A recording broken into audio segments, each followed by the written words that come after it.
कानपुर के बकरू गांव में पुलिस ने घर घर तलाशी शुरू की। पुलिस की कई टीमें ले रही हैं तलाशी। पुलिस फोर्स और पीएसी के साथ मिलकर चल रहा है अभियान। हिस्ट्री शीटर विकास दुबे के घर के सामने वाले मकान से 3 देसी बम मिले। हिस्ट्री शीटर विकास दुबे का गुर्गा अजय वाजपेयी को पुलिस ने हिरासत में लिया। करीब 5 साल पहले वो 5,000 रुपए की नौकरी करता था, लेकिन विकास दुबे के साथ मिलकर कुछ ही सालों में उसने संपत्ति बना ली। पुलिस को पूछताछ में विकास की कई संपत्तियों का भी पता चला है। कानपुर मामले में पुलिस अधिकारियों और विकास दुबे के संबंधों की जांच अब आईजी लखनऊ लक्ष्मी सिंह करेंगी। इससे पहले एडीजी जयनारायण सिंह इस जांच को कर रहे थे। आईजी लक्ष्मी संबंधित लोगों के बयान दर्ज करने के लिए कानपुर पहुंची। कानपुर में पुलिस पर हमले की मजिस्ट्रेट जांच भी शुरू हो गई है। एडीएम प्रमोद शंकर शुक्ला को मामले का जांच अधिकारी बनाया गया है। एडीएम ने पुलिस से घटना से जुड़े कागजात मांगे हैं। एडीएम जल्द ही घटनास्थल पर जाकर संबंधित लोगों के बयान दर्ज करेंगे। 107 घंटे बाद फरार हिस्ट्री शीटर विकास दुबे का अब तक कोई सुराग नहीं। यूपी में 8 पुलिसकर्मियों की हत्या में फरार विकास दुबे के उत्तराखंड में घुसने का शक। इस आशंका को देखते हुए उत्तराखंड पुलिस अलर्ट हो गई है। पहले भी कई अपराधी नैनीताल, रामगढ़, मुक्तेश्वर और पहाड़ के दूसरे इलाकों में आते रहे हैं। कानपुर में शहीद डिप्टी एसपी देवेंद्र मिश्र की पत्नी ने कहा कि उन्हें मुख्यमंत्री योगी आदित्यनाथ पर पूरा विश्वास है। उन्हें उम्मीद है कि वो जल्द से जल्द अपराधियों को सख्त सजा दिलाएंगे। परिवार ने मांग की है कि ऐसे अधिकारी जो सवालों के घेरे में हैं, उनके खिलाफ कड़ी कार्रवाई की जाए।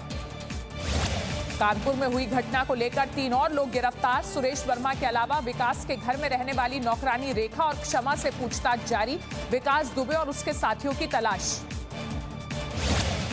कानपुर में पुलिस टीम पर हमला करने से पहले विकास दुबे ने चौबेपुर थाने के सिपाही राजीव चौधरी को फोन कर धमकी दी थी, लेकिन सिपाही ने यह बात अधिकारियों को नहीं बताई। सिपाही की फोन रिकॉर्डिंग्स बरामद, सिपाही निलंबित किया गया। यूपी में अपराधियों के खिलाफ पुलिस का अभियान जारी। ग्रेटर नोएडा में 4 अपराधियों की संपत्ति कुर्क की गई। इनमें सत्यवीर बंसल और सुमित भाटी की संपत्ति भी शामिल है। सोमवार को पुलिस ने करीब 2 करोड़ रुपए की संपत्ति कुर्क की। उत्तर प्रदेश के भदोई में पुलिस ने 50,000 के एक इनामी बदमाश को मार गिराया है, जबकि दूसरा बदमाश फरार हो गया है। मारे गए बदमाश दीपक गुप्ता पर 14 मुकदमे दर्ज थे। एनकाउंटर के दौरान क्राइम ब्रांच के प्रभारी के पांव में गोली लग गई। वहीं एक सिपाही के बुलेट प्रूफ जैकेट में गोली लगी, वो बाल बाल बचा। जम्मू कश्मीर के पुलवामा में सुरक्षा बलों और आतंकियों के बीच एनकाउंटर। एक आतंकी मारा गया, सेना के 2 जवान गंभीर रूप से घायल। इलाके में 2 से 3 आतंकी होने की सूचना पर सुरक्षा बलों ने चलाया था ऑपरेशन। पाकिस्तान के कब्जे वाले मुजफ्फराबाद में चीन और पाकिस्तान के खिलाफ नारे लगे। स्थानीय लोगों का कहना है कि नीलम और झेलम नदी पर अवैध तरीके से डैम बनाया जा रहा है, इससे यहां के लोगों को नुकसान होगा। छत्तीसगढ़ के दंतेवाड़ा में नक्सलियों ने एक पुलिसकर्मी के पिता का अपहरण किया। सूत्रों के मुताबिक गांव के रहने वाले अजय तेलाम ने पुलिस से जुड़ने से नक्सली नाराज थे, जिससे चिढ़कर नक्सलियों ने गांव से उनके पिता लच्छू तेलाम का अपहरण किया।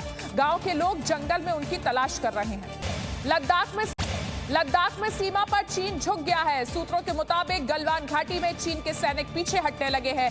कई बख्तरबंद गाड़ियां वापस गई हैं। चीन के सैनिक गलवान, हॉट स्प्रिंग और गोगरा इलाके से वापस जाते दिखे। चीन के सैनिक पेट्रोलिंग पॉइंट 14 से टेंट हटाते हुए भी नजर आए। एनएसए अजीत डोवाल और चीन के विदेश मंत्री के बीच फोन पर बातचीत हुई। दोनों ने करीब 2 घंटे बातचीत की। विदेश मंत्रालय के मुताबिक दोनों देश शांतिपूर्ण माहौल बनाने पर सहमत हुए। सीमा पर चरणबद्ध तरीके से सेना के पीछे हटने पर सहमति बनी। सीमा सड़क संगठन ने लेह के पास 3 पुल तैयार किए हैं। ये पुल सामरिक दृष्टि से भारत के लिए बेहद महत्वपूर्ण है। इन पुलों की मदद से एलओसी पर टैंक और भारी वाहन ले जाना आसान हो गया है। तीनों पुलों को सिर्फ 3 महीने में ही तैयार कर लिया गया है।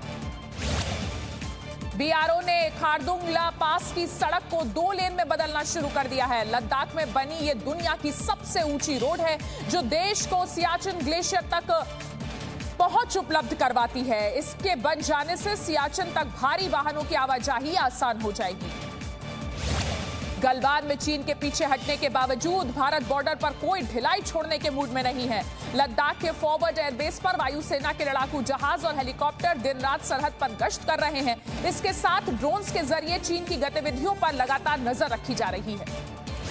देश में कोरोना संक्रमितों की संख्या 7 लाख के पार। पिछले 24 घंटे में कोरोना संक्रमण के 22,252 नए मामले और 437 लोगों के मौत की खबर है। 4,39,000 लोग अब तक कोरोना से ठीक हो चुके हैं और 2,59,000 अब भी संक्रमित हैं।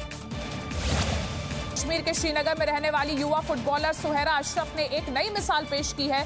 सुहैरा अशरफ ने कश्मीर में फुटबॉल को बढ़ावा देने के लिए श्रीनगर में कश्मीर फुटबॉल अकेडमी शुरू की है। इस अकेडमी में वो लड़कों और लड़कियों को कोचिंग दे रही हैं।